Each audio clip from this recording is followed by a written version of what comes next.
वो रहा है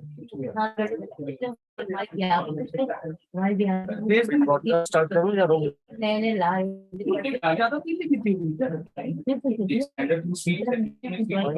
जब आप स्टार्ट कर दोगे ना तब ये कर देंगे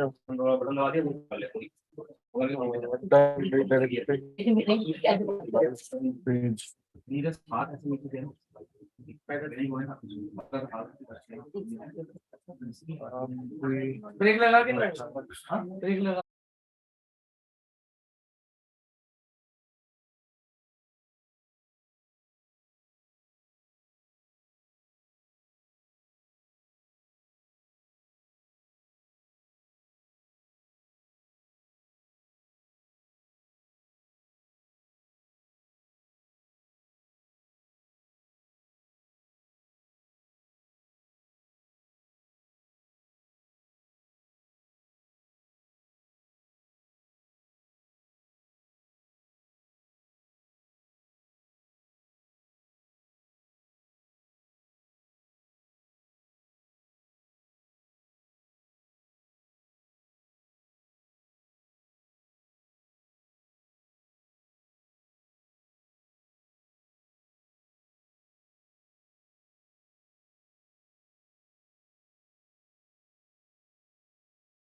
Very good morning.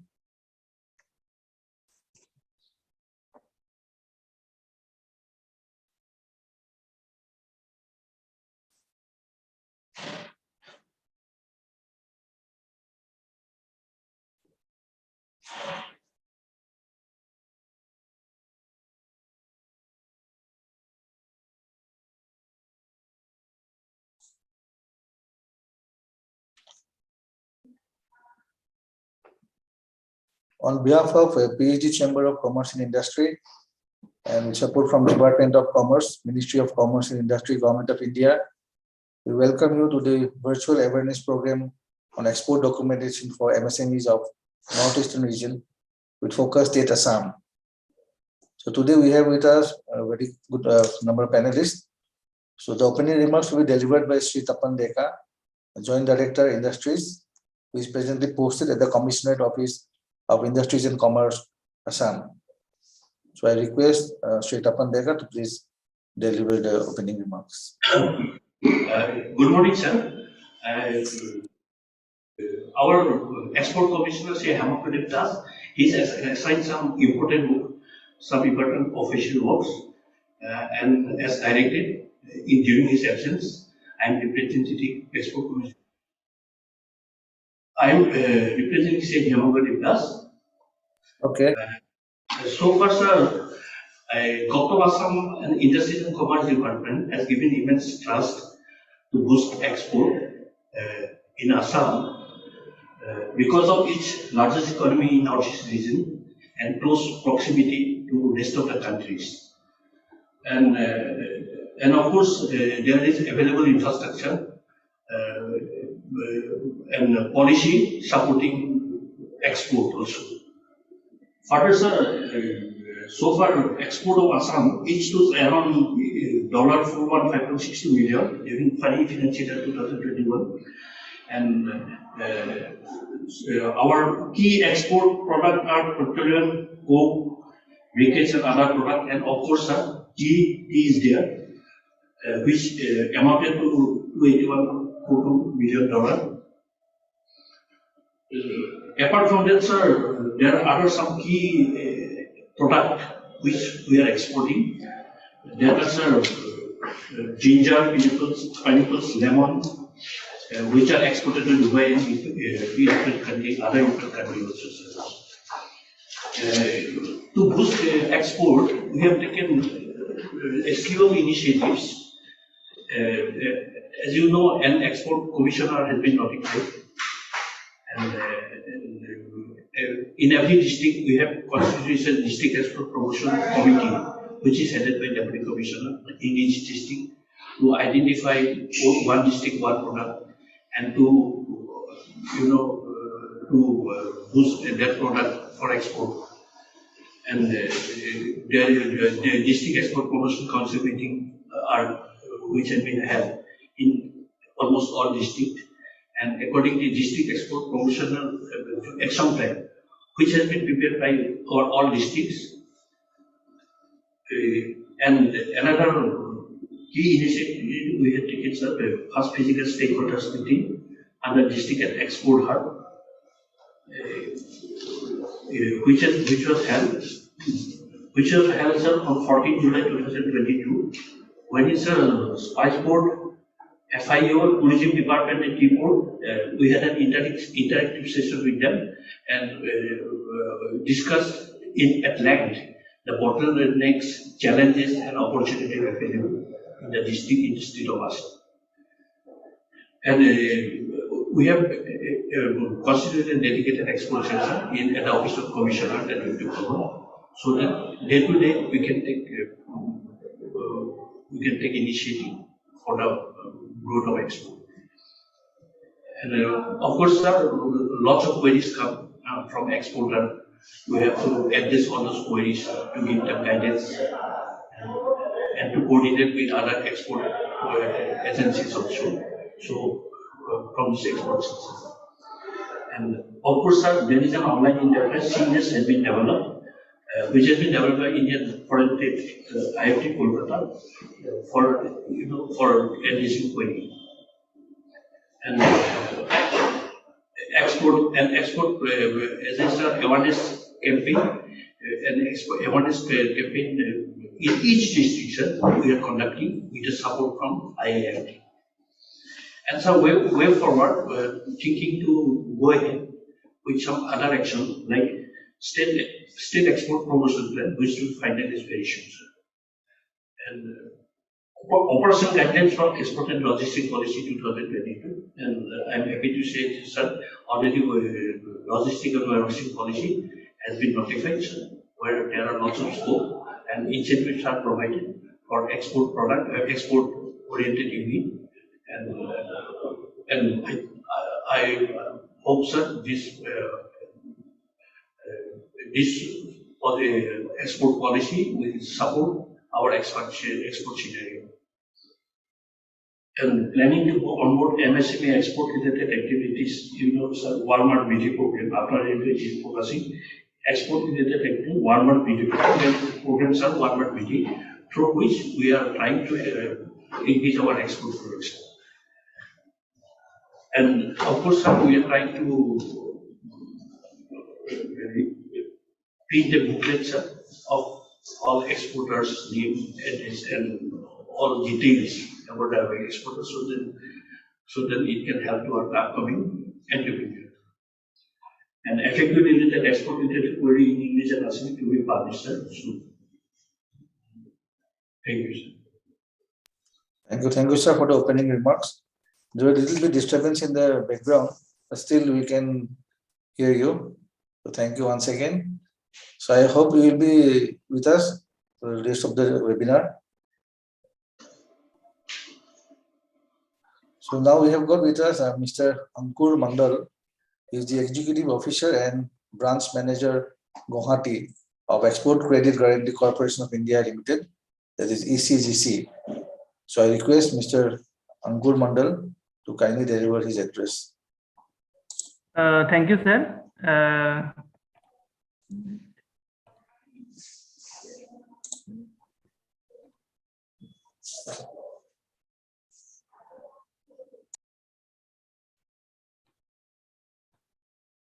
Good morning, everybody. I am Ankur from ECGC Limited, Guwahati branch, and welcome to my presentation. I will be speaking on the export insurance policies that are provided by ECGC. So let's begin. Sir, am I audible? Yes, you are audible. This is about ECGC. ECGC is basically an export insurance organization established under Companies Act 1956. We are 100% owned by Government of India, and we are under the Ministry of Commerce and Industry. We are governed by Board of Directors comprising of eminent organizations such as Exim Bank, RBI, Ministry of Finance, Ministry of Commerce, etc. We are regulated by IRDAI, and we have got the highest claim premium ability certificate by ICRA. So coming to the terms of payments in export, these are basically the basic terms of payment in export, that is advance payment, in which the payment comes before the date of shipment, then the letter of credit. It can be side payment or it can be usance. Then you have the documents against payment or cash against documents. And lastly, that documents against acceptance.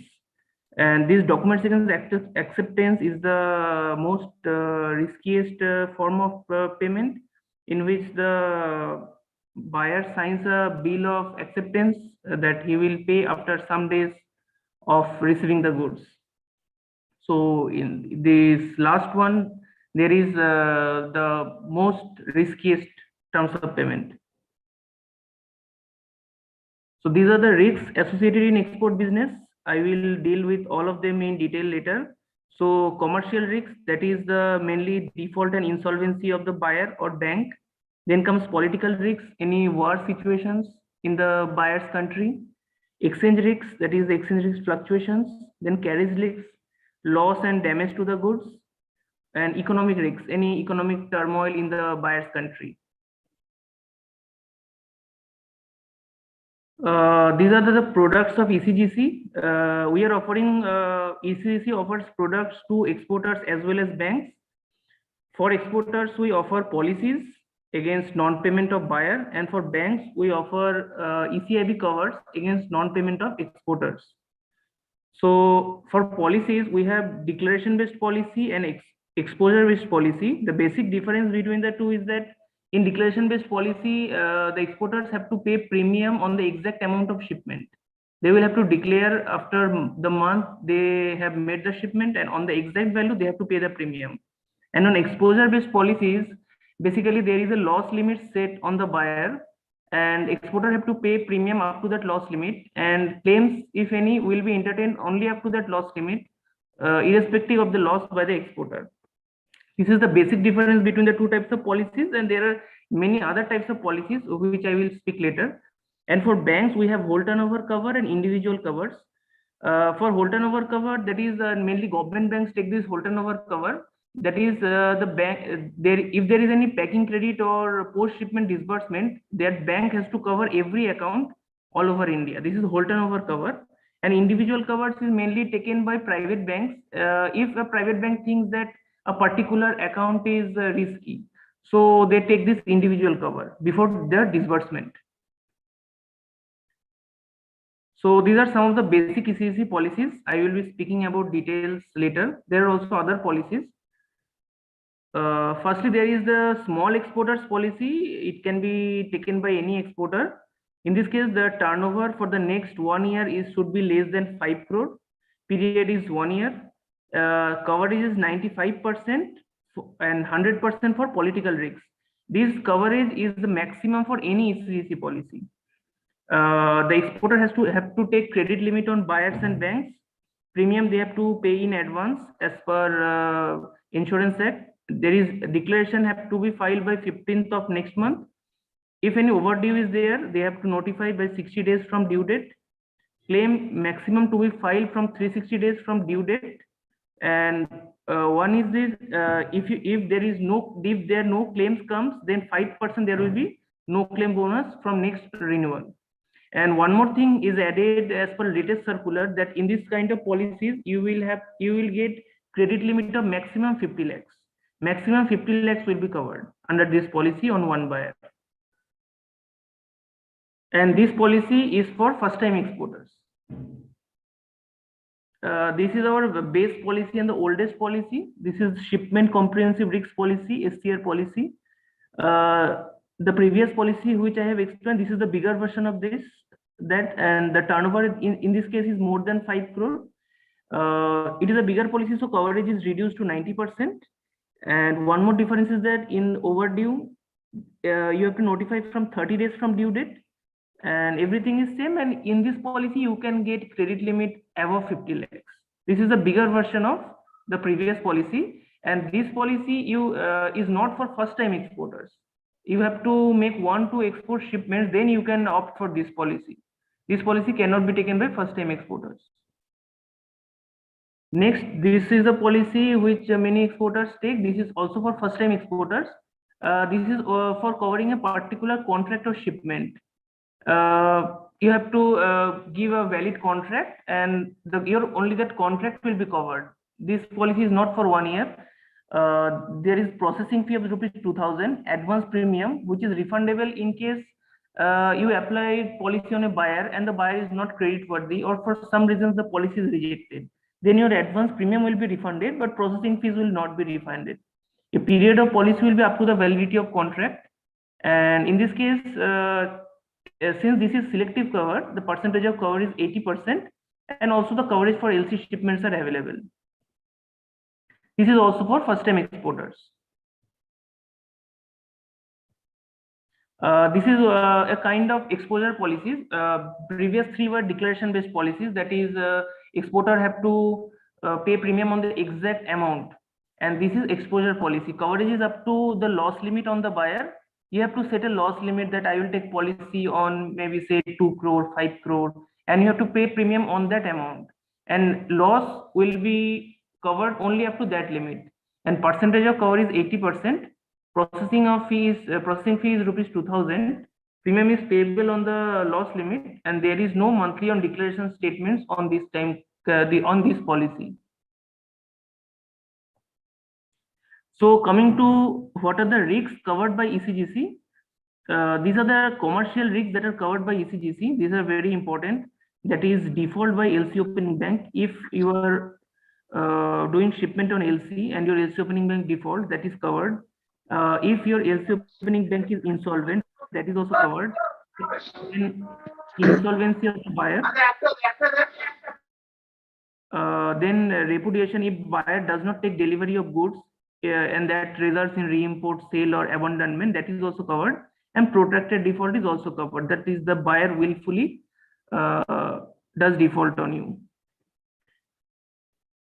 These are the political risks covered by ECGC. That is contract cancellation by the buyer's government. There is an import restriction risks that are also covered. Transfer delay risks, that is the interconvertibility problem, any diversion of voyage, and also war risks. These all are covered under ECGC political risks.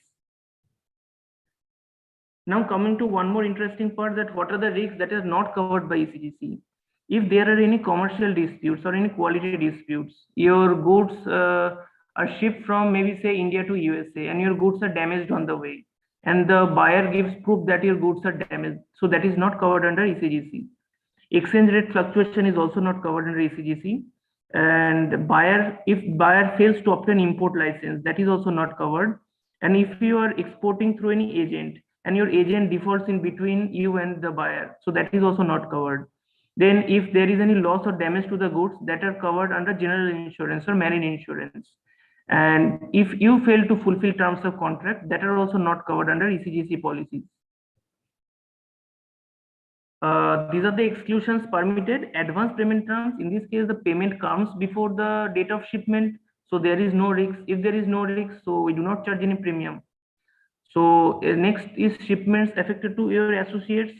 In this case you are exporting to your own associates, so there is no question of charging premium and you can exclude that. And shipments affected on consignment terms, that can be, you can exclude and take consignment policy separately.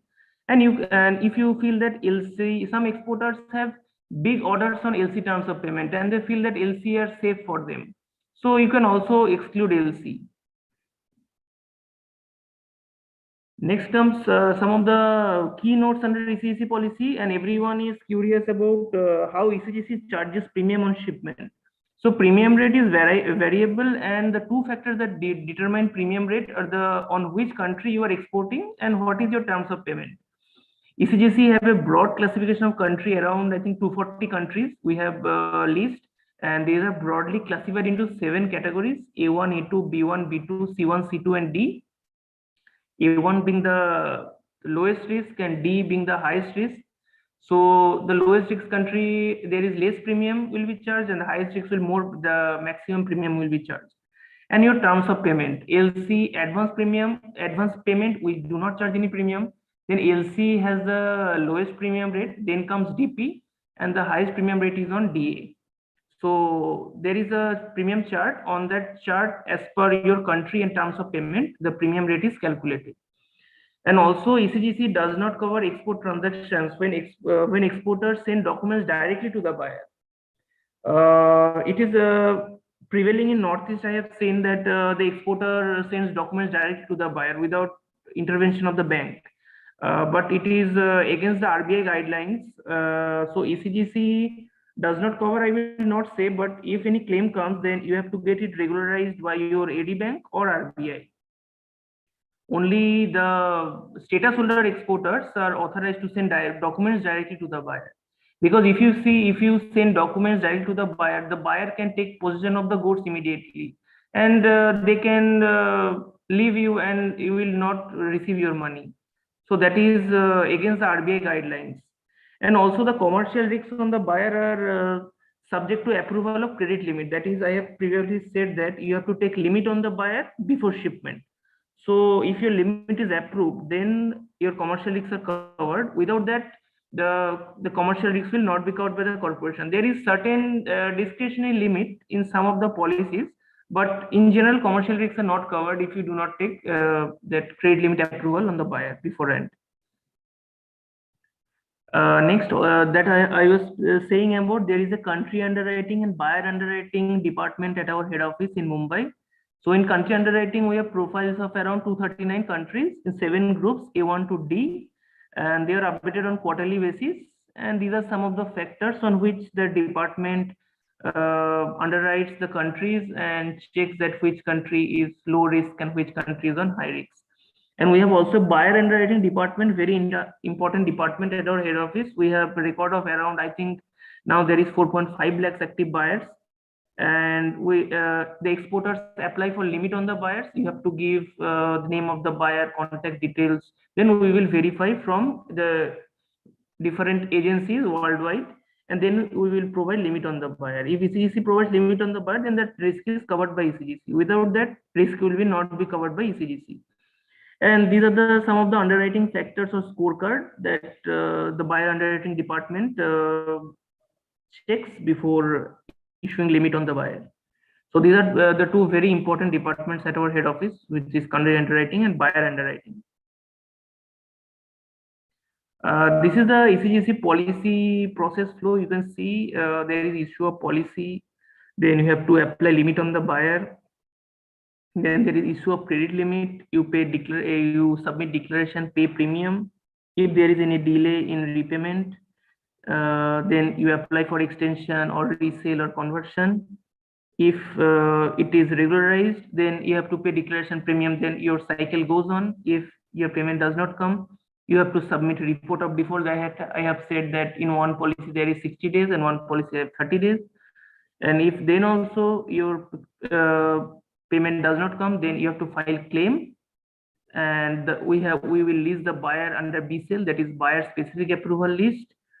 And there is, if after ROD you get payment, then we delist the buyer from BSL, that is the buyer is not in defaulter list. And if claim in claim, there can be two scenarios, that is rejection and payment. In rejection, if you are not fulfilling the policy terms and conditions, that is you did not deposit premium on time, and there are various different factors, then claim can be rejected if policy terms and conditions are not fulfilled. And if claim is paid, then after some time we will see that if there is any prospect of recovery. If there is no prospect of recovery, then we will write off the claim. If there is any recovery, then we will delist the buyer from BSL. This is the complete policy process flow in ECGC. So why apply for ECGC? Because you see that after COVID, defaults have really gone up. Every day new businesses formed, especially in Middle East, Dubai countries. There are a lot of defaults are coming, and in around India also, that is Bangladesh, Sri Lanka. You have already seen the conditions. So we think that if your hard-earned money should not be lost to overseas buyers, so you can opt for ECGC policies for coverage for insurance, and it is very cost-effective. You can contact us for different types of prospects. And thank you. And this is our branch address and contact details. You can note and contact me for any further queries. Thank you. Thank you, Mr. Mandal, for the presentation. We have to stop the sharing of the screen. Yeah, thank you. Of late, we have seen that few members used to complain that ECGC is reluctant to issue the face insurance cover, which makes a very bad impact on exports and the execution of the projects. So why you feel so that why is this reluctance of the ECGC?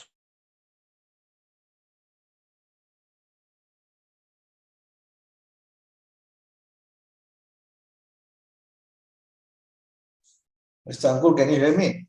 Yes, sir, I could not hear you, sir. Yeah, I was asking you that there are few members who have used to complain that ECGC is reluctant sometimes to issue fresh insurance cover? ECGCs are not reluctant to issue fresh cover. Some new guidelines have come up regarding scorecard. We have to see that there are some criteria and the exporter has to fill a form of scorecard, and based on the score, and we will issue policy to the exporter. If the exporter score is below 30, then ECGC cannot issue cover. If there is 30 to 50, there is score, so ECGC will issue cover only up to 50 lakhs. And above 50, it means above 51, that ECGC can issue cover of any limit. So actually ECGC is not reluctant, but there are some criteria as per our head office, so we have to obey that rules. That has to be followed. Yes, sir. Yeah, thanks for the clarification. I'm good. Thank you, sir. Yeah, thank you. So next we have with us Mr. Sudeep Ghosh. He's a superintendent customs from Daranga. I request Mr. Ghosh to please deliver his address.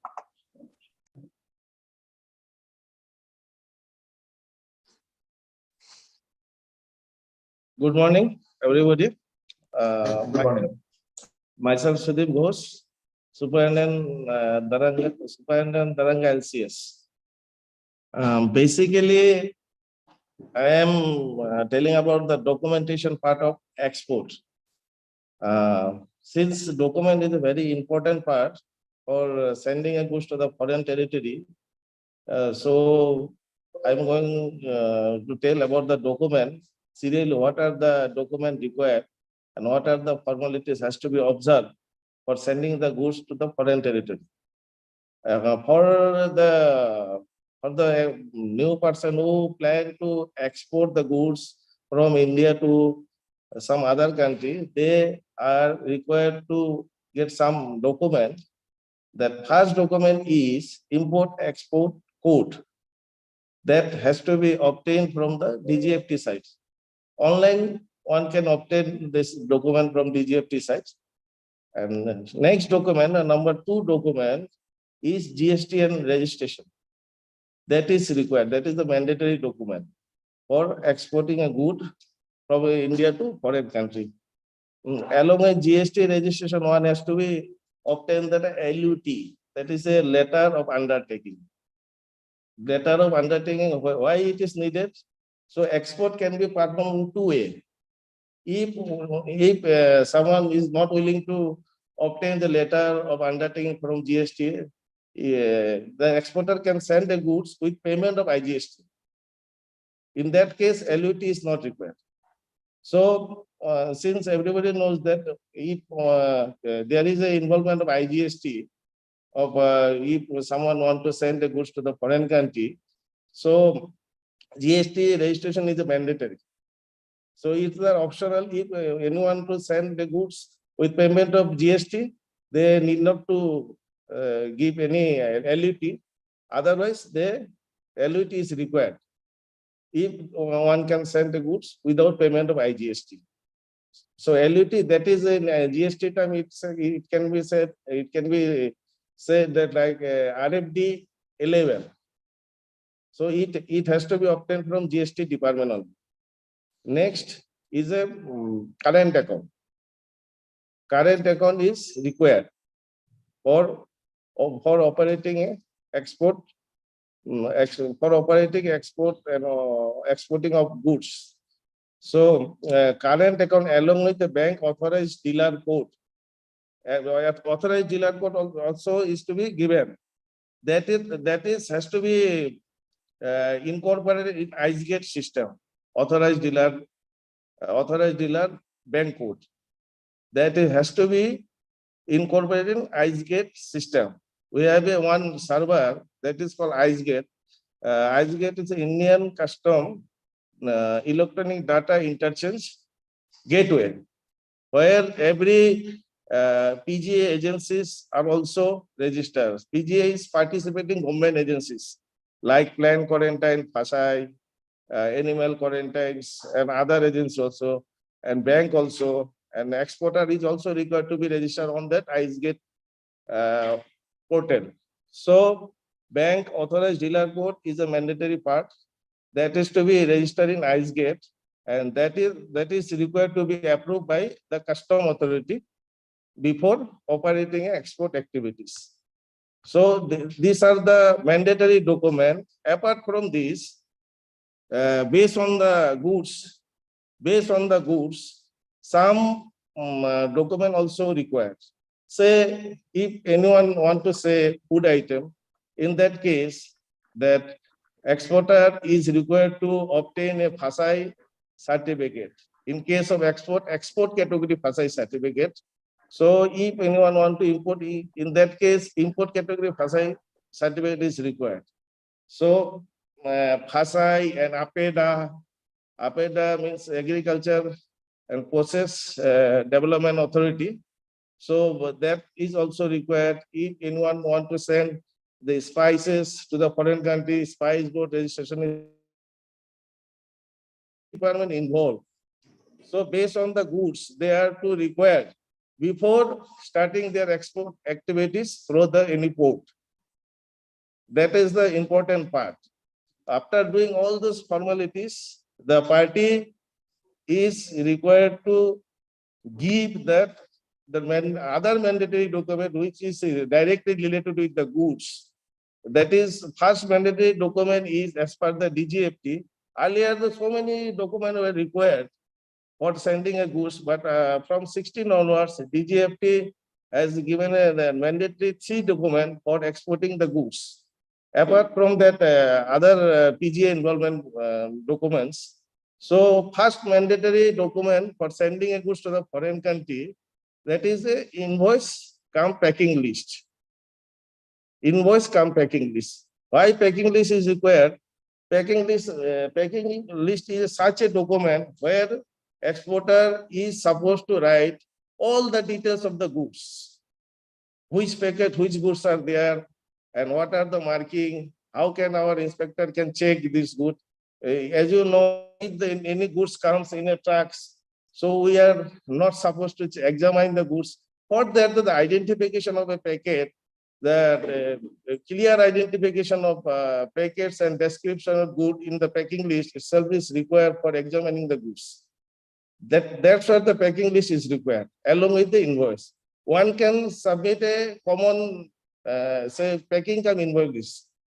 You must separate packing list and invoice also do. Otherwise, one can submit one document that is to be like that packing cum invoice list.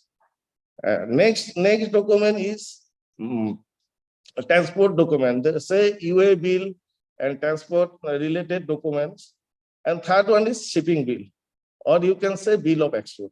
These 3 are the important and mandatory document as per DGFT.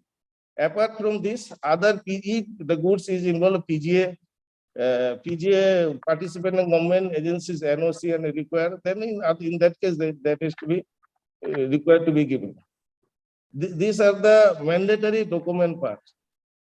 So before sending a document to the foreign territory, first exporter is required to go through the item and its item code also. We have a Custom Tariff Act 1975. That is item code, that is HSM, Harmonized System of Nomenclature. So it's a worldwide. It's the same. It has been started in 1988 by the World Custom Organization. So in worldwide, 6-digit code is common, and last two digit code is depends on the country. Say India is made different, Sri Lanka made different, like that only. But 6-digit code is common. So first barrier is you have to select the proper classification of the goods, and the second barrier is the participating government agency. One has to understand the involvement of participating government agency. Say agricultural product, in that case, phytosanitary certificate is required. Though it's based on the requirement of the importing country. If importing country issue a import permit, in that case, in that case, the responsibility lies on the importing country to check that agricultural goods, and as well as our plant quarantine department to issue a phytosanitary certificate for agricultural goods. These are the participant and government agencies who are involved as a part of our custom clearance. So once we get that NOC from there, then only we can clear the goods. So, barrier are two types. One tariff barrier, another is non-tariff barrier. Simple thing is that. So non-tariff barrier is directly the participating government agencies. A tariff barrier is the exporter is required to a proper classification of goods. These are the two things. Last part is that prohibited and restricted goods. So planning, when one can plan to send the goods to the foreign territory, that he has to see that whether the good is a prohibited or restricted or is a free. If it is a free, then there is no issue to send the goods and to foreign country by making all the formalities in the custom office. If it is a restricted goods, then they have to obtain a DGFT approval and quota also from DGFT.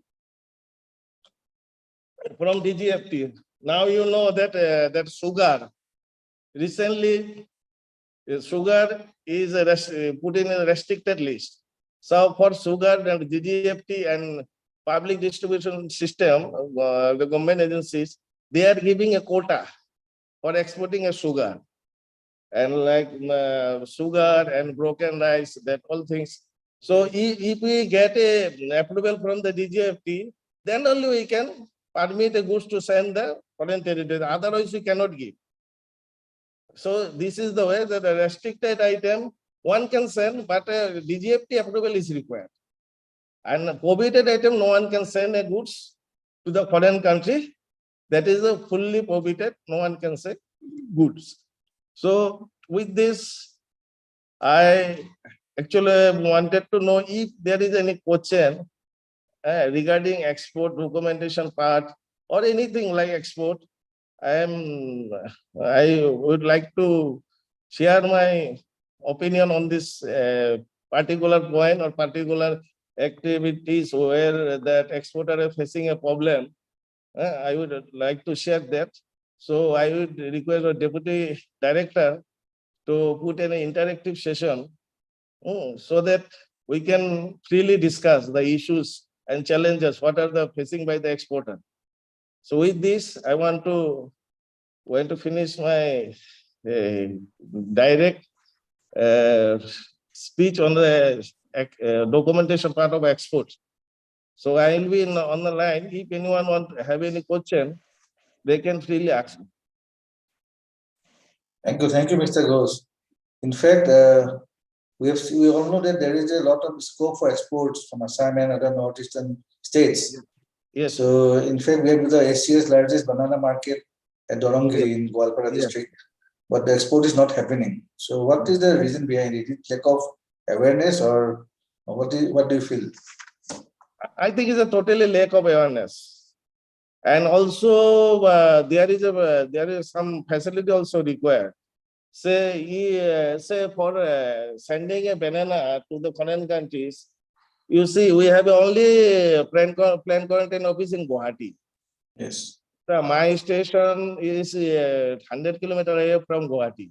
If anyone approach me for sending a banana to Bhutan through Sabdum Jangkar, if I have a import permit from the Bhutan, so import permit from Bhutan for banana, in that case, so there is no issue. They have a BAFRA, they have a lab, they can test there, and responsibility lies on you, since the Bhutan is the importing country. But if you send a European country and other country, they require phytosanitary certificate. In that case, that plant quarantine people, they They will come from that Guwahati. It will take 2 hours, and they will take a sample from here and examine after examination and all that. It will take 4, 5, 6, 7, or even in one day. In that case, the good will be damaged. So proper infrastructure and cold storage facilities in the port is required for sending that perishable goods and all. What I believe so. So there is a scope for value-added product like banana chips. Banana chips it can go, is a process one. But South India, I think in Kerala, they're pioneer in banana chips. Yes, But there's a huge market. yes, it can go, no issue. It will be the process for the FASAI export category license will be required for sending the banana chips. So it can be sent easily, no issue. And there are few members who into organic honey. So they have inquired that why honey banned in UAE states like Dubai, Abu Dhabi. They have got a very good market of honey, but they're not able to send honey to this country. You see, if someone have a manufacturing unit, is a processed food, in that case, they can easily send after that honey is a food item, everybody knows.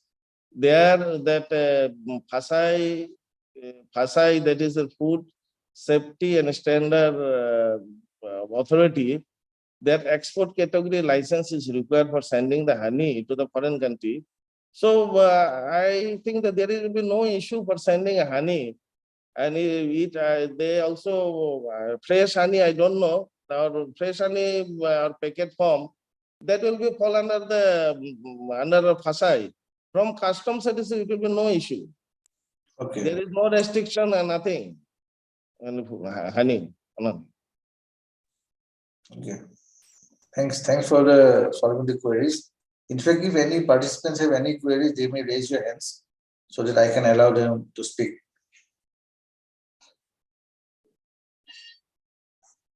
Yeah, there is a question from Avinash Kumar Thakur.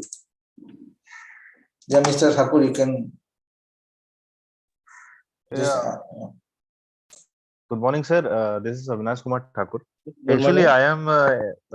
I am in the business from last year, December. Pardon? I know every. Hello, I am audible. Yes, yes. Yeah, I am there in the business from last December. Yes.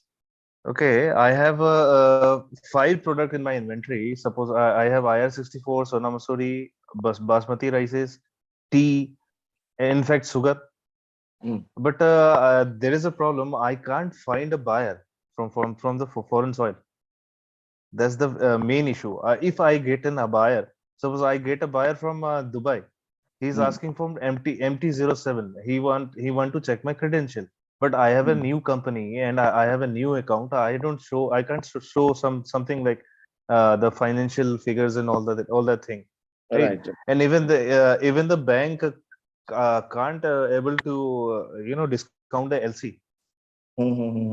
That's the main problem, and finding a buyer is the very desired thing. I have lots of data from Dubai, European countries, Bangladesh, Nepal, and everywhere.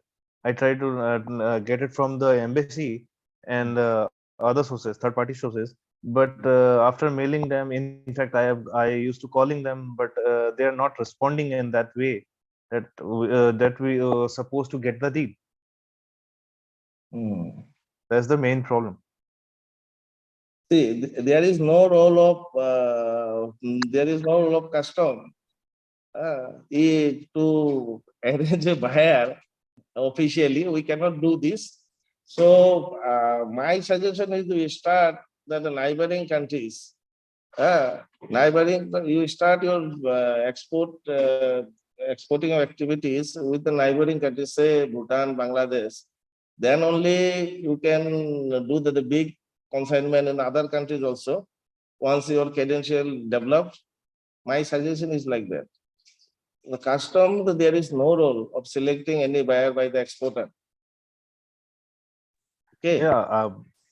Yeah, I try to find. In fact, I visited Nepal. I visited Bangladesh. In fact, but The awareness of their people is not that up to the mark. You Even, better, your business is already going on in India, no? yeah, I usually trade in tea in the domestic market. Domestic one. Yeah, brand is registered. Yes, my brand is Jester. Okay, okay. So tea is, I think, the tea there is a tea auction center. I think from there is going. From ICT Amingaon. So many parties, not so many, 2, 3, I think so. They are sending a tea from Guwahati ICD. Yeah.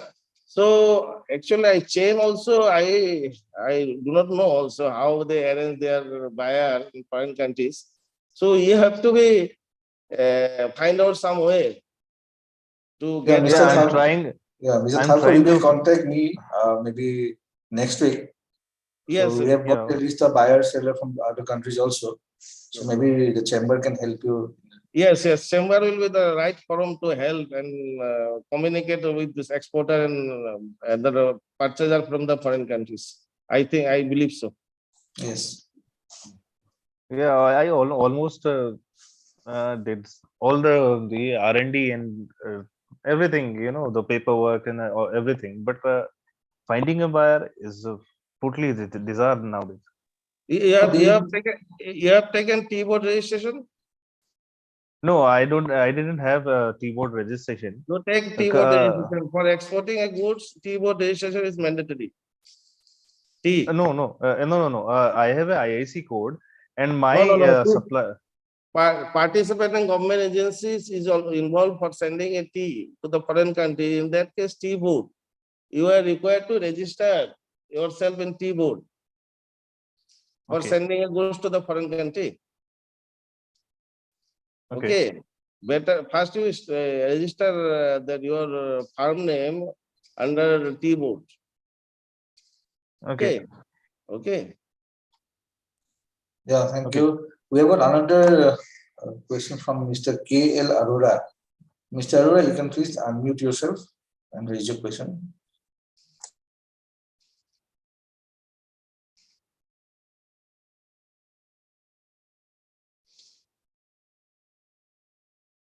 Am I audible? Yes, yes, yes. Okay. Sujita, my question to you is it within the purview of the customs department to ask the exporter as to why is he selling the goods at the rate X when he is purchasing the goods at the rate Y, and the difference between the two is high? Yes, yes. It's a part of the custom. It's a valuation part. Is there any limit defined? If I Not limit defined. If anyone can sell a goods, say sugar at the rate of rupees 50 in India, why you will sell that same goods to the foreign country at 40 rupees? no. I'm not talking lower side. Yes. I'm He's not talking at talking the higher lower. side. I'm not Higher talking. side. Higher side. talking about higher side. Higher side you can sell. No issue. No I issue. have been questioned by But the custom. not all abnormal high. Our valuation part is there. How do you define the normal and the abnormal? Abnormal, you see, here you see that IGST part is involved. You see IGST part, when your IGST part is involved, say you are sending a goods to the foreign country without payment of IGST. In that case, I'm paying absolutely. I'm following entire procedure. listen I'm paying GST. Listen me, let me finish. In that case, no issue. That part, if you sending a goods without payment of IGST, in that case, that ITC, which you will get, you will be getting that whatever GST you have paid at the time of purchase. If you sending a goods with payment of IGST, in that case, you will get a refund in higher side. So our part is that at the same time, we have also interest to what amount foreign exchange is coming. So it's a very tricky situation. So a very, very abnormal high value, we are only seeing. Otherwise, in export, there is a minimal risk of any duty evasion and all. Okay. So, hello. Yes, Mr. Arora, I think your question has been answered. You have to unmute yourself.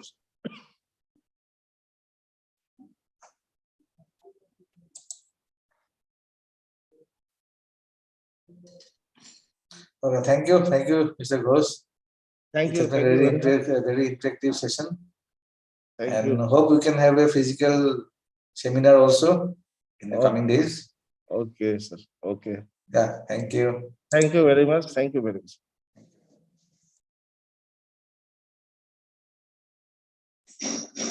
Next, we have with us Mr. Parveen Verma, a young professional from DGFT Kolkata. So I request Mr. Parveen to kindly share his screen. Am I audible? Yes, you are. Just a second.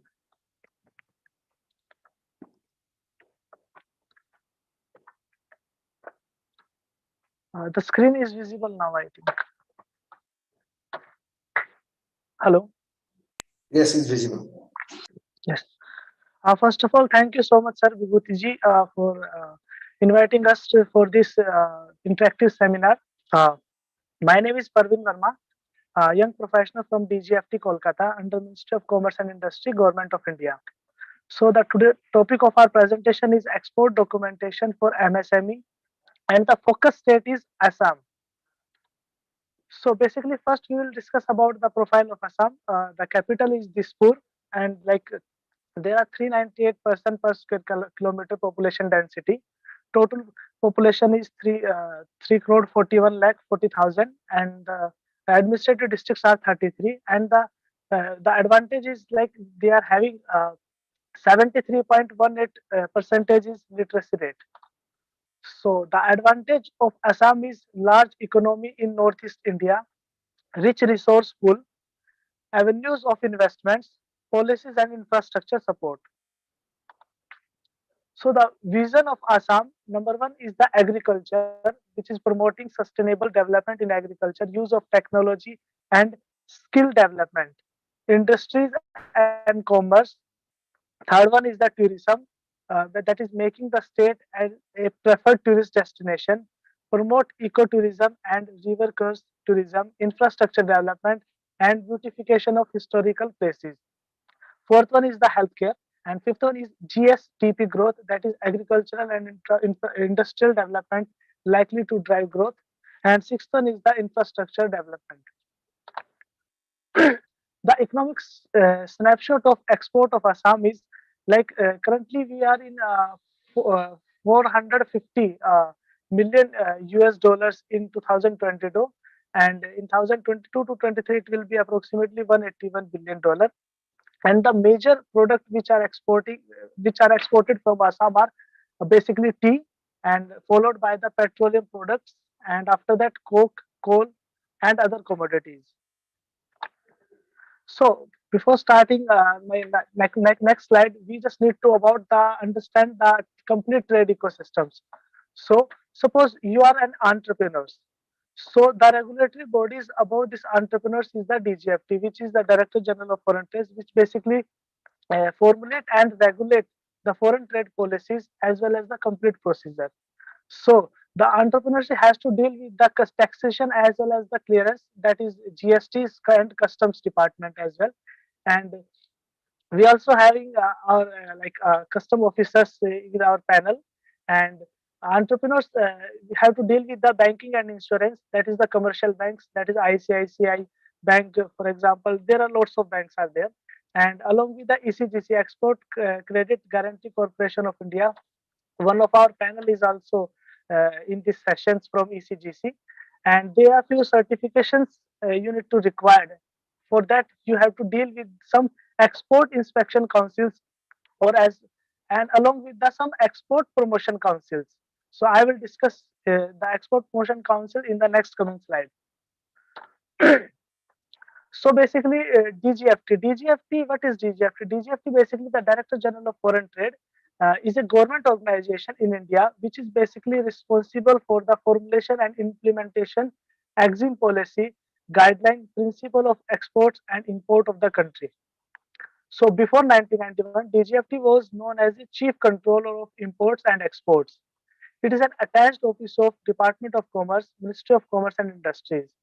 It is headquartered in Udyog Bhavan, New Delhi. The DGFT also issues authorization to exporters and monitor their corresponding obligations through a network of 24 regional offices all over India. So the basic functions of DGFT is formulation and implementation of trade policies, particularly the foreign trade policy. The formulation and implementation of the some promotional schemes are also there. Facilitations of exports and imports through administration of export schemes play an advisory role to government on policy measures pertaining to national and international economic scenario. Establish and control the standard norms of input and output to allocate export import code, that is IEC code number, to importers and exporters. Assisting states to develop their infrastructures for exports, along with some establishment trade promotion wing, which is correctly controlled by the Ministry of Commerce and Industries.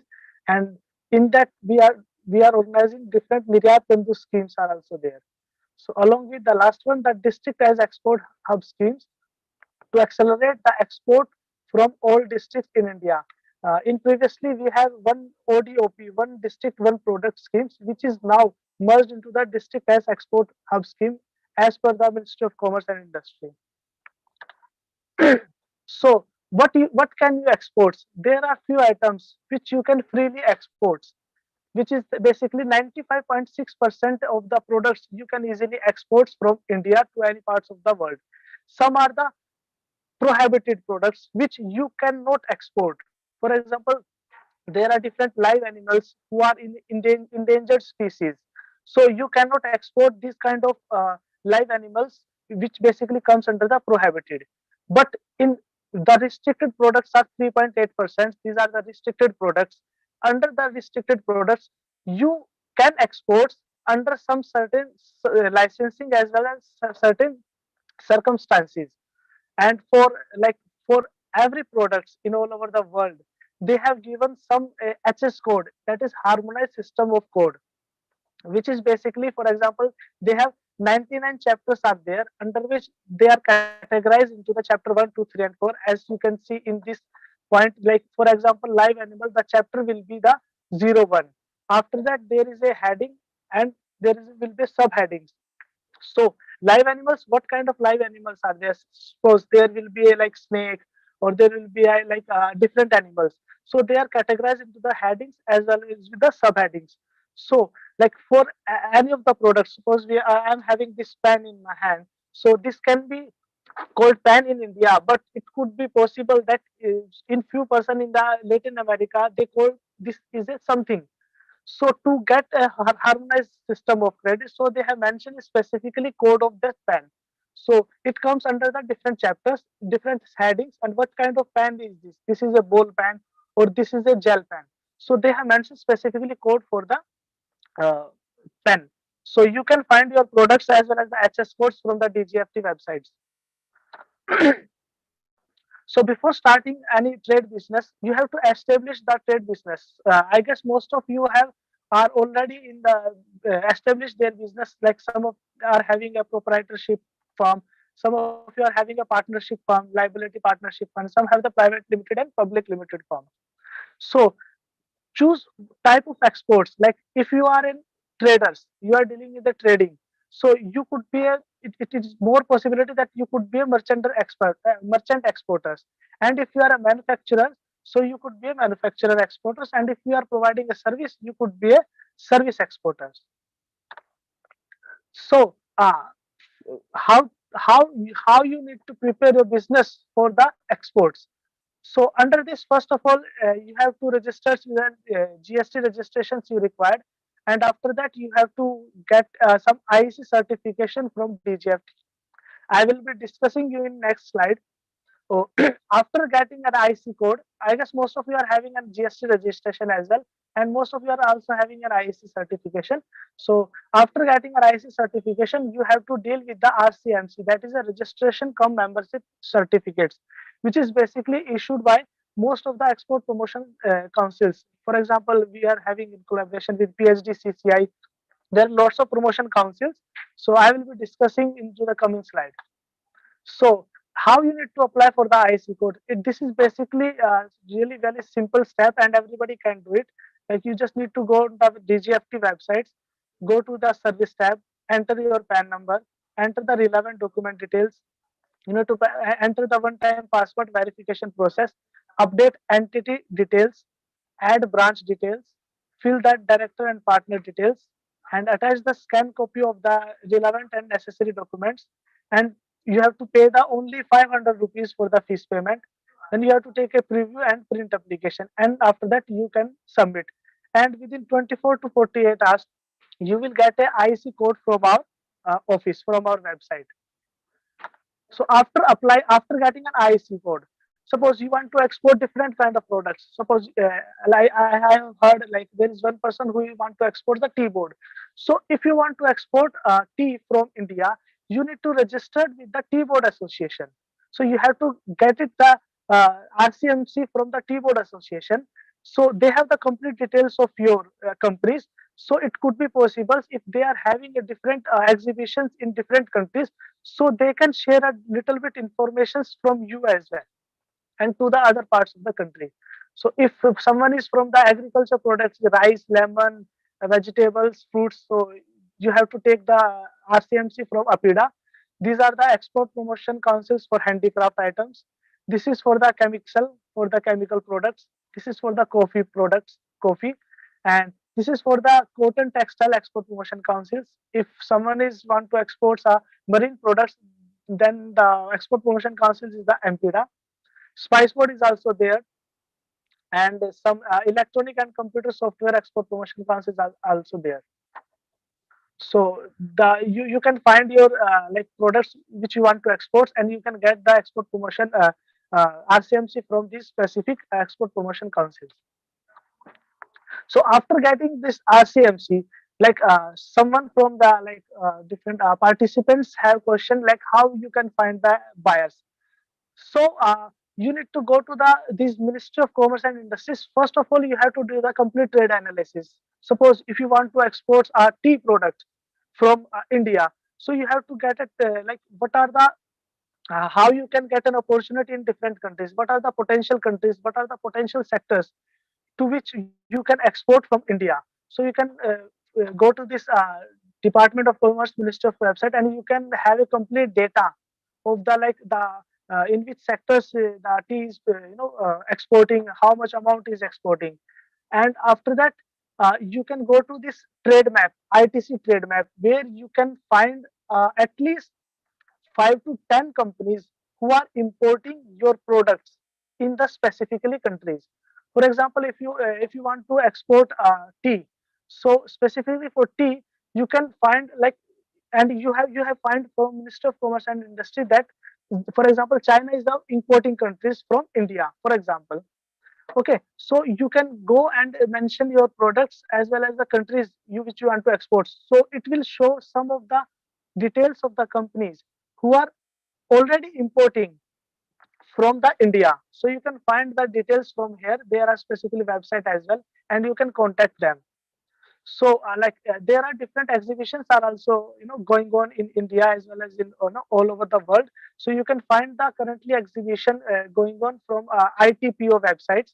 So the upcoming events will be regarding the textile items, cotton and yarn, fabrics and home furnishing, which will be organizing in Calcutta, but details are yet to be finalized. And recently, in 15th to 19th March, there will be a organizing of Delhi Fair uh, uh, for specifically for the handicrafts products. So there is a one exhibition will be held in March. So you can visit there who want to export the handicraft items.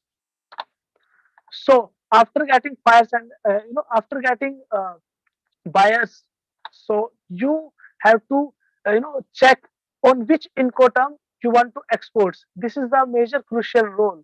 This is basically Incoterms which is issued by the International Chamber of Commerce. These are the different Incoterms, for example, XWorks, FCA, FPS, FOB, CFR, CIF, and all these. So these Incoterms define the scope of work of the buyer as well as the seller. Suppose if you are getting an advance payment and you have done a XWorks, you know, XWorks, you have started your business on XWorks term basis. So you have to just the complete packaging of that product. After that, the responsibility is for the buyer only. So you can, you have to be very specifically while doing business regarding the Incoterms. So most of the common Incoterms are used by, like, for example, XWorks, FOB, CFR, and CIF. These are the most safest term which most of the exporters are used while exporting of the products. So after Incoterms, yes, these are the list of the documents which are required for the export. So, like, number one is the commercial cum invoice packing list. So recently under government guideline, two documents packing list is the, like, no, the specification of the products, like the details, the dimensions, the quality, and all this stuff are there, including the details of the buyer and seller, like in the commercial invoice. So after that, there is a bill of lading. Bill of lading is one of the essential documents in charge of export bound cargoes. It is basically issued by the carrier to represent a contract and a receipt between the shipper and the carrier. Under the bill, the carrier acknowledges that the goods have been received from the exporters in good condition and is ready to ship. The bill of lading is basically the kind of documents which is basically from issued by the shipping line and is in between the shipping line as well as the shipper. So after getting a bill of lading, like after custom clearance, you will get the bill of lading from the carrier.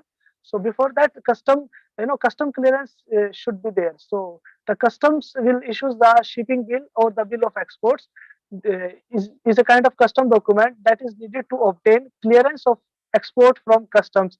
It is issued by the Indian Customs Electronically Gateway (ICE Gate), which provide electronic filing of shipping bill, and exporters cannot ship the goods unless and until he files the shipping bill, as it is a mandatory document. After getting the shipping bill, so you will your cargo will be passed to the different nearby ICDs or the nearby ports. So while after getting shipping bill, and the container will be loaded to the ship. So while after loading it to the ship, the shipping line will issue the bill of lading to the shipper.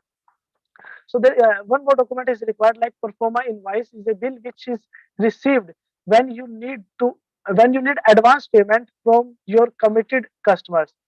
A performa invoice includes details about the product, price, delivery, payment transaction, etc. It is an agreement between the buyer and the seller on the basis of trust. So next one is the export order or the purchase order. So after performa invoice a kind of, you can say, you know uh, uh, you can say draft invoice, you can say. So after confirming your terms of the shipments and the LC terms, the details, the specifications, the export or the purchase order will be issued. The buyer confirms the order through purchase order, that you have to prepare the export order, and the buyer in that specific country will confirm that purchase order with the exporter. The purchase order includes details from the various buyer sides, specifically goods details such as cost, currency, shipping details, and their requirements. So after that, like, one more document is there, like certificate of origin. The certificate of origin is a special document which basically provides the information such as the country of origin of the goods. It is the place where goods have been manufactured. It is an affidavit attached to the commercial invoice. The certificate of origin is generated for each item in the parcel. For example, specifically, for example, USA want to import tea from India. So they will ask and they will confirm that these tea are you are exporting that particular tea is are the origin from the India only, or you have imported from Sri Lanka and then again exported to the USA. So this certificate of origin is the mandatory documents. So next one is the letter of credit. So as our one of our panelists have already mentioned about the letter of credit. So the respective buyers banks issued letter of credit to confirm the payment to exporters on the committed date. In case of the buyer gets late in paying the bill, so it is essential document which is guaranteed by the banks in order to honor the buyer purchase order. So next one is the inspection or the quality check. So an importer can ask for quality investigation before the shipment of the goods. So inspection of the products quality examining and testing products comes under this bill. So there are some like in the next coming there will be a sanitary or the phytosanitary. So before you can say before exporting any of the products, there will be the buyer can assist on verifying the packaging parameters. Some of the buyers who require some packaging parameters. So before exporting, these some certifications are required from the inspection agency that the buyer who are demanding specifically parameters. So it is basically fulfilling these parameters or not. And while exporting from India, so next one is phytosanitary certificate or the fumigation certificate. For example, if you are exporting rice from India, so there is a fumigation certificates is a mandatory along with the phytosanitary certificates that the rice, the quality of the rice are of good quality, and there is no such uh, there is no such kind of you can say such kind of the quality of the goods are good, you can say. So these phytosanitary certificates and fumigation certificate is demanded by the importer in regard to quality check of product under international quality standards and norms. So these are the supporting organization. One is the freight forwarding, and another is the customs CHA, which is the customs house agent. So while dealing with the logistics department, like the transportation from warehouse to the ICDs or to the port, and from ICD port to the port of the importing countries, and after that from port of the importing countries to the warehouse of your buyer. So these are the freight forwarders. There are lots of freight forwarders who basically deals with inland transportation, sea, airways, and as well as the waterways along with airways. So you can basically contact with the freight forwarder. So they basically help you to complete the whole process, including uh, some you can say documentation from shipping line as well as in the transportation from in different countries. So next one is the CHA, is the Customs House Agent. So in India, Customs House Agent is a license to act as an agent for transaction of any business relating to the entry or departure of conveyance or the import of export of goods as a customs station. So CHA basically maintains detailed, itemized, and up-to-date accounts. So like while dealing with the customs house, so CHAs are the customs house agents. There are like G card holder, H card holder, and the F card holder. So on behalf of your seller, so CHA files the shipping, you can say deals with the customs for completion of the your customs formalities. So these are the few export promotion schemes from the Director General of Foreign Trade. Number one is the District as Export Hub, that is a DEH initiative. So the aim of the initiative is to manifest the vision of our Honorable Prime Minister of India to convert each district of the country into an export hub to facilitate India's export growth by providing technical and financial assistance at the district level, which shall in turn create employment and income opportunity for people. Third one is that to enable MSMEs, farmers, and small industries to get benefit of export opportunities in the overseas markets for self-sufficient and self-reliance. So under this export district as export hub scheme, our department has selected Jorhat and Tinsukia from Assam. We have selected Jorhat district and Tinsukia from Assam. So district export promotion DPC was formed in 24th of June 2020. So the first meeting of DPC was held on in 2020 under the chairmanship of Deputy Commissioner of Tinsukia and Jorhat. So the identified products from Jorhat are Assam tea and lemons from Jorhat districts, and from Tinsukia districts, Assam tea, tourism and chili, that is Bhoot Jalokia chili from Tinsukia districts. And second DPC meeting was held on 5th of May 2022 under the Deputy Commissioners, chairmanship of Deputy Commissioners and co-chaired by the DGFT. So draft export action plan was prepared on 31st May, and stakeholder consultation, that is the relevant export association as well as the EPCs, and the inputs from the both the districts we have received from 14th of July, and after that we have added it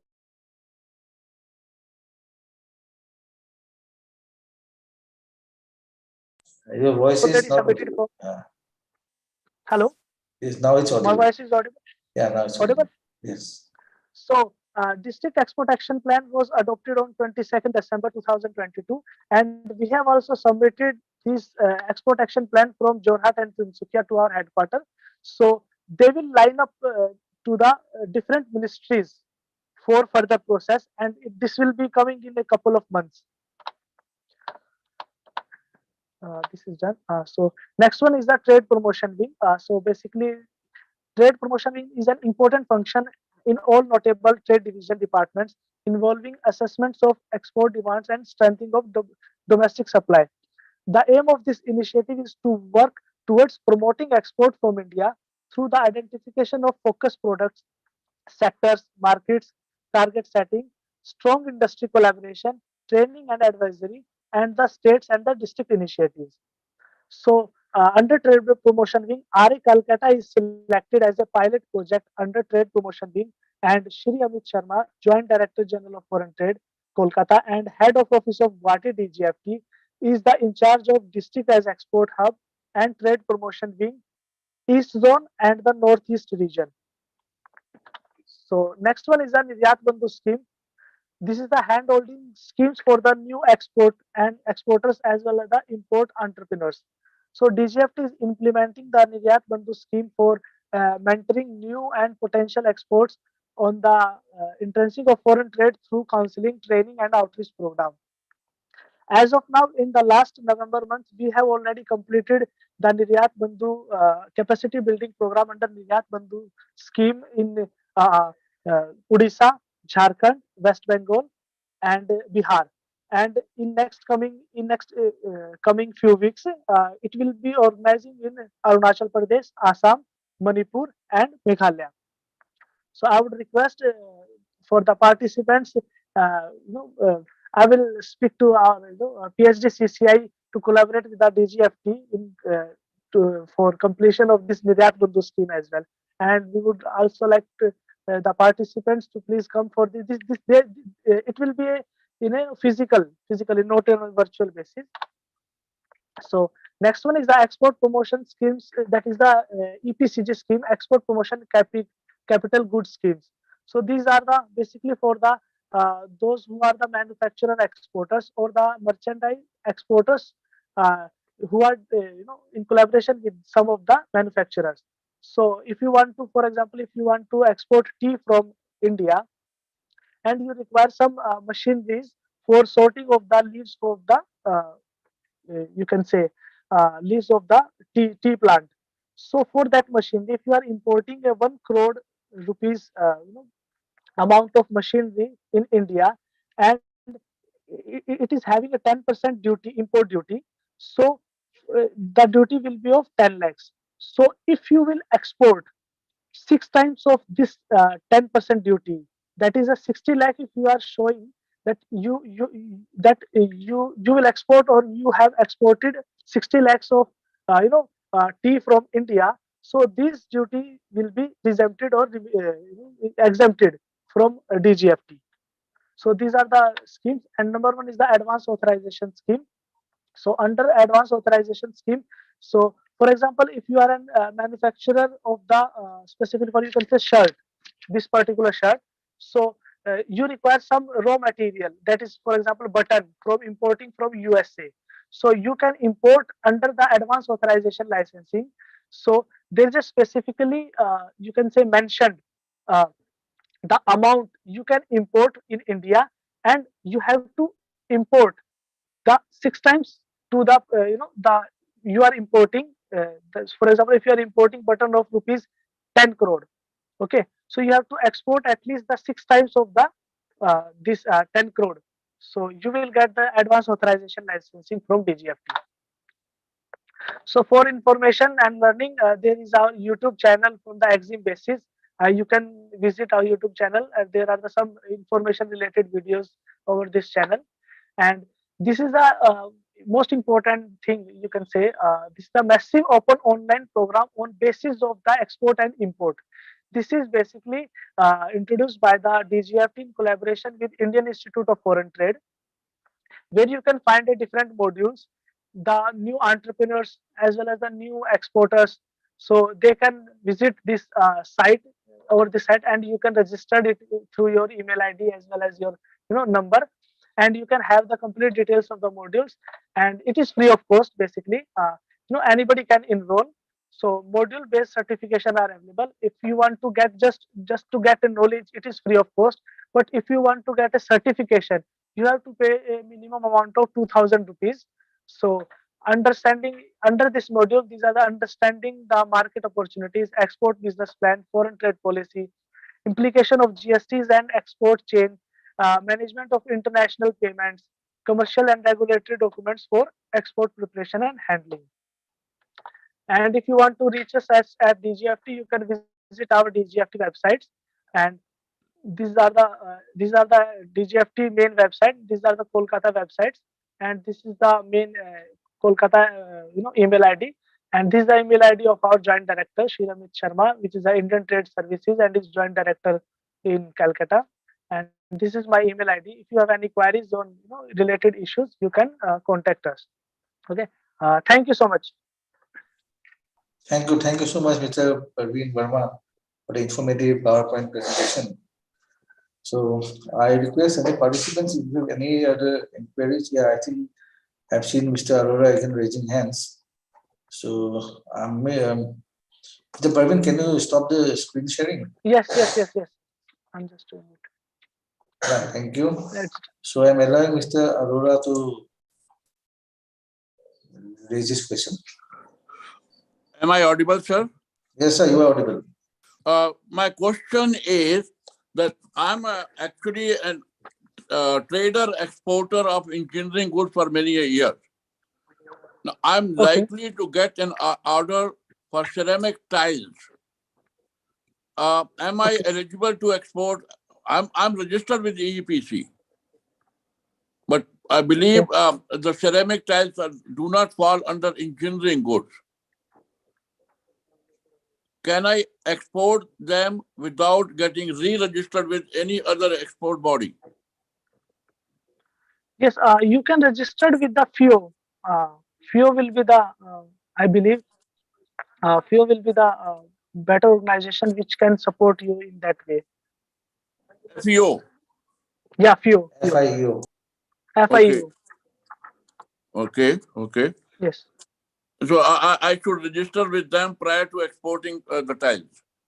Yes. You have to contact them, and they will guide you in a better way. Thank you. Yes. Mr. Arora, where are you based out of? I'm based in Saket, Delhi, very close to your place. Okay. Saket. Okay. I am at Guwahati right now. Well, I'm privileged to receive invitations from your headquarters in Delhi frequently. And Yes, since today's subject, I must congratulate you, is a wonderful subject and very, very useful for the exporters. thank you, sir. We'll be sending you more links later on also. I'm in the export for more than 20 years, but I still find a lot of things very useful today. Sir, do you export to Assam also, this part of the region, Northeast? Thank you, sir. Thank you. Sir, do you send your this ceramic tiles to these northeastern states also? Okay, I will do that. Okay, sir. You're most welcome, sir. Welcome. Thank you. Thank you. Thank you. Thank you, Parveen, once again. So we have got just a message from Mr. RCB from SIDBI. He's stuck in a meeting, so maybe he will be joining us late, or let's see if he can join us. We have got with us the second last speaker of today's webinar, Mr. Amit Agarwal. He is a alumni of IIFT New Delhi and also member of PhD Chamber. Yeah, Mr. Amit.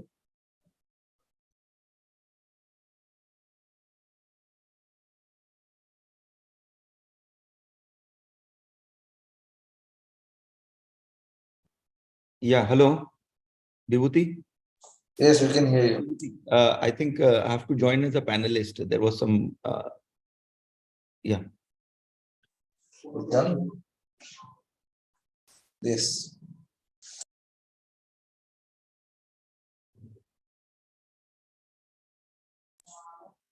So you are going to share the screen, or I will share from here? Yeah, you can do, Mr. Vibhuti. Okay.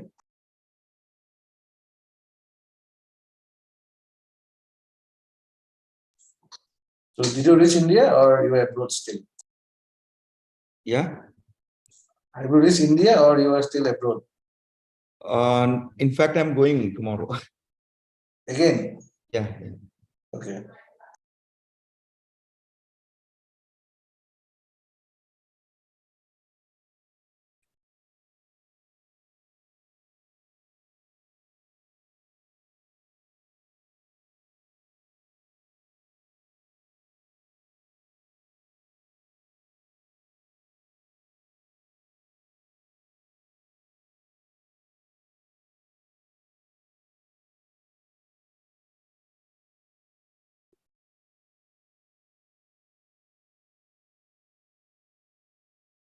Yeah. Hello, friends. It's really an honor to be invited by Mr. Vibhuti from PDCCI, and we have seen the presentation from the ECGC, Mr. Sudeep Ghosh, and Parveen from DGFT. So it has been really very nice, and the focus of export, which is coming up, and the kind of initiative taken by PDCCI is really commendable. And now I would like to speak about the process and the focus products for Assam. Mr. Vibhuti, you can change the slides. So we have divided our thing into several steps, means how we can go for the process of exports. First of all, we need to have an inquiry. The export process would start with an inquiry which we get from our potential customers. The inquiry may have the standards, the quantity, the delivery schedules, and all the relevant data regarding the product which is required for the export. The step 2, yeah, slides change. Yeah, and then there you will have the basis in inquiry about the FOB, whether it is a free on board goods or it is a CIF basis, whereby the cost insurance freight is there included in the goods. Then the mode of dispatch, whether it is through air or sea. Sometimes it is also through land when we have things which are moving through the LCS in case of Bangladesh or Bhutan, or any other country which has a land connectivity to our country. Then the mode of packaging, the terms of payment, LC. LC is a better way of payment generally because there is a protection of interest. Then there is a requirement of pre-shipment inspection in some of the countries, whereby you have to get your good pre-inspected before you export. Yeah, slide change. Now, once you have got the inquiry from your potential customer, there is a thing from the manufacturer exporter or the merchant exporter, where they will provide the performa invoice to the buyer. Yeah. And performa invoice has all the details of the inquiry, and also the terms and conditions which a buyer has agreed with our thing, with the seller, and then there is an order placement. Once the buyer already goes through the performa invoice, and he is good with the terms of payment, the delivery schedules, and other terms that has been mentioned regarding the package sizes, and all the specifications that has been placed in the inquiry, if they are intact and the prices and everything match with their order understanding, and then they will place the order in the requisite format to the exporter. Step 4 would be the order acceptance, whereby the exporter will accept the order which has been placed, and then the delivery schedules can be committed. And the 5th step would be the goods readiness and the documentation. Once the goods are ready, duly packed in export worthy cases, and the invoices are prepared, the number of packages, if they are more than one, invoice cum packaging list is required to be prepared. Even if the goods are exported and attract GST, no GST needs to be charged at the time of export if you have a LUT. If you don't have an LUT, that is a letter of undertaking with the GST department, in that case, you have to use the IGST. You have to pay the IGST, which can be refunded to you. When you provide the BRC, the bank realization certificate, that is the proof of your the amount you have received from the export. If you give that BRC to the GST department, they will reimburse you the IGST that you have paid for the exportable goods, because in case of exportable goods, there is no attraction of GST. So the BRC is a very, very compulsory document if you don't have a LUT already in place. Yeah, step 5 has we have discussed already. Now, step 6 would be the goods removable.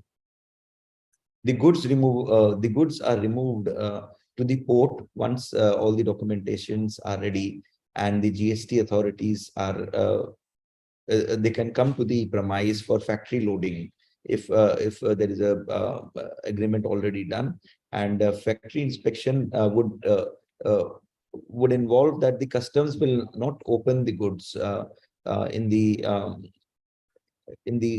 when they are getting exported to the port. But if the GST authorities don't pre-inspect the goods before export, then in that case, the custom authorities can readily open the consignment and draw samples till they are convinced that the consignment that has been ready for export match the description and the invoices and the packing list and the other documentation. Now, step 7 would be the documents for the C&F agent. The clearing and forwarding agents, they must have certain documents with them so that the exports are happening in the proper way. The commercial invoice come the packing list is one of the primary documents. Then in some of the countries, there is a consular invoice that is required, countries like Nigeria, then Kenya. So some of these countries, they require the consular invoice before the exports. The certificate of origin is a very important document which ensures that the title of the country is India. So in our case, or any other country as it is there. And the certificate of origin can be easily available through the PhD chamber. And there are other chambers also that issue the certificate of origin, like the FIO. Then you have FINER and many other organizations that are available. Then inspection certificate is another document that is very important, whereby the certificate of analysis, that is the quality certificate of your product, is intact and punched with the documents that are ready for export. Insurance certificate is a very important another document that is very important for exports. This would ensure the safety of the goods till the time they actually reach the buyer. And if there, in case there is some issue with the goods because of the handling or because of the unforeseen circumstances, then the interest of the exporter and is also protected if it is not already a prepaid consignment. And then there is a export value declaration form whereby details about the value of the export is also given in a proper way. And there are other declarations which could happen, and the other documents that could happen from time to time as per the policies of the export. So we need to also check the policies which are in place at the time of exports. Yeah. Step 8, that would be the custom clearance. After the assessment of the shipping bill and examination of cargo by the customs, the export consignments are permitted by the customs for the ultimate exports. And once the consignments are clear, there is an endorsement done on the shipping bill that is called like the let export, whereby there is an issuance that you can export and the goods are ready for export. Yeah. Now the step 8 is now step 9. Yes. Now step 9 is the document forwarding. After completing the shipment formalities, the clearing and forwarding agents are expected to forward to the exporters the following documents. Once the documents have been punched in the ICE gate and all the custom formalities have been done, the custom signed copy of the export import the export invoice and the packing list, that is a very important document. The exchange control copy of the shipping bill that is being processed electronically, the bill of lading or the airway bill. And these documents are very important, as you also have to forward them to the ultimate buyer that you have exported the goods.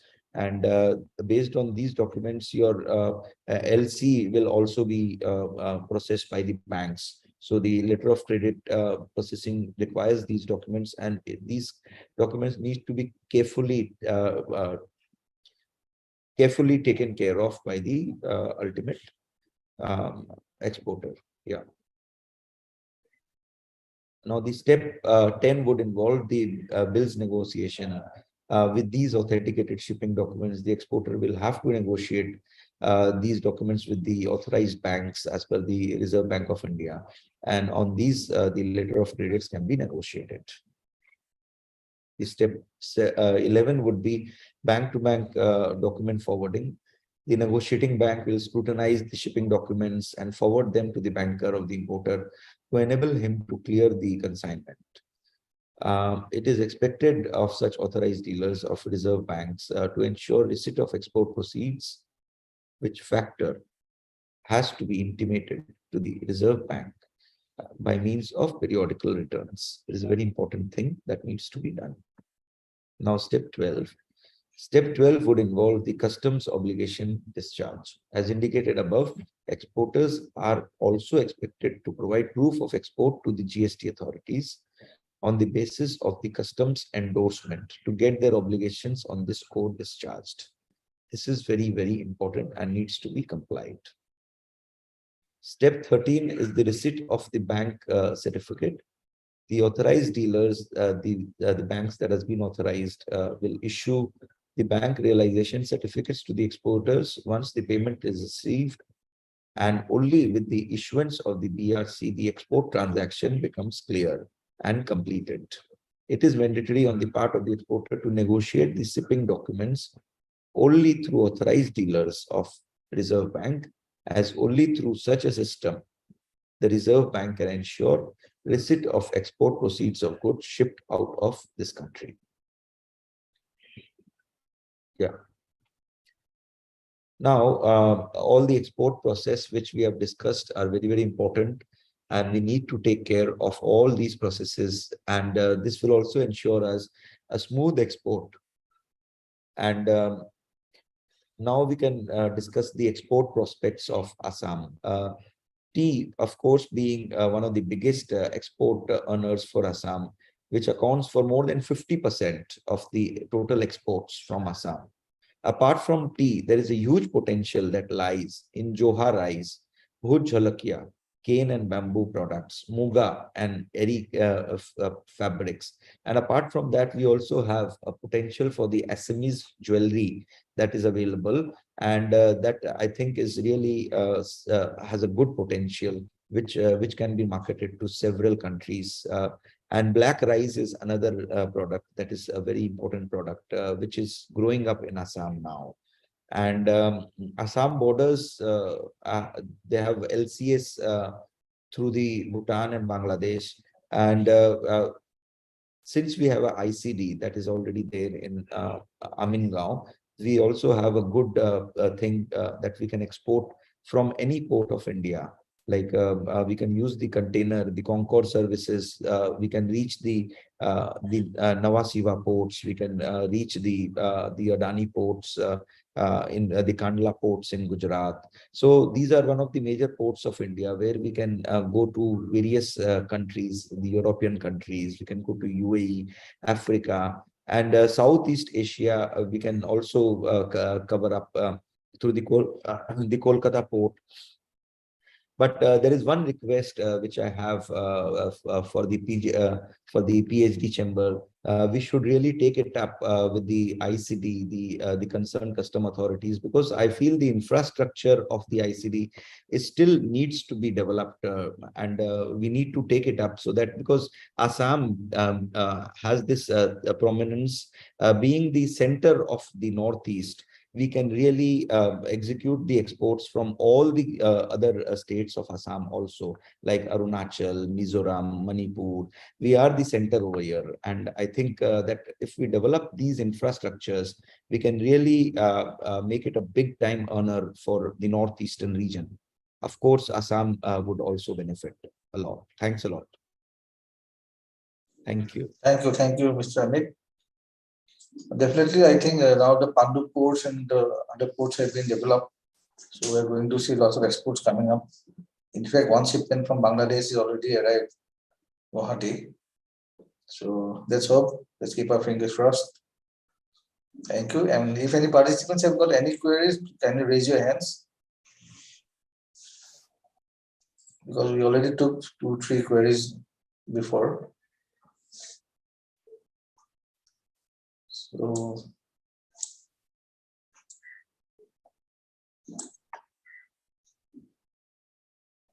there is no other query. So I thank you on behalf of PhD Chamber of Commerce and Industry, and with support from the Department of Commerce, Ministry of Commerce and Industry, Government of India. First of all, I'd like to thank our Mr. Tapan Deka, the Joint Director of Industries. He is presently posted at the Commissionerate Office of Industry and Commerce, Guwahati.